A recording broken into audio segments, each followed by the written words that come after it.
À Nice, nous retrouvons justement Sarah, la sorcière de TikTok, en pleine séance de méditation face à la mer.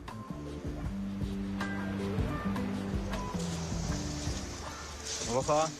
Et bonjour.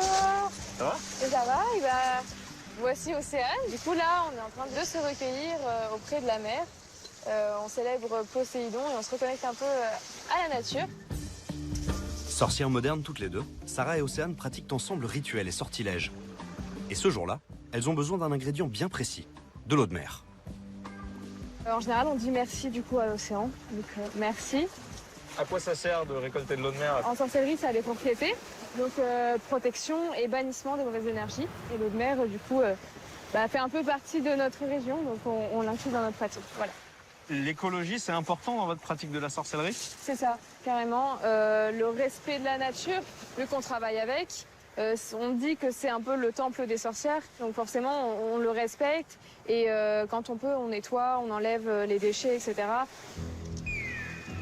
La sorcière est liée de près à la nature en fait.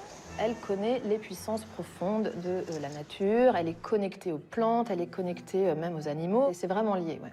Est-ce que vous pensez que ça explique aussi en partie que ça plaise autant aux jeunes? Totalement.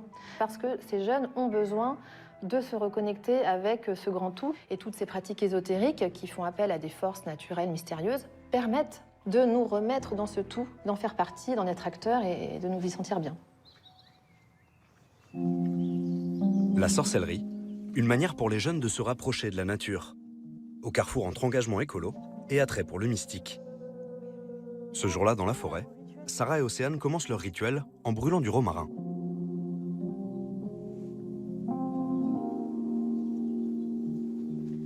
On considère que la fumée, avec certaines plantes, sert du coup à la purification de toutes les énergies négatives.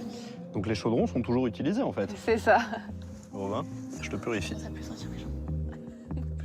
Une communauté de sorcières avec ses propres codes. Comme beaucoup de jeunes aujourd'hui, Sarah et Océane se sentent parfois un peu perdus et ne se retrouvent plus dans la définition du bonheur des générations précédentes. Une fois qu'on a le bac, on a travaillé très dur pendant des années, puis on a un diplôme, mais qu'est-ce qu'on fait après ça? La plupart des personnes elles changent vraiment carrément de voie ou essayent plusieurs fois. Moi, je veux juste m'épanouir spirituellement. Je cherche pas forcément du tout la quête de l'argent, alors pas du tout.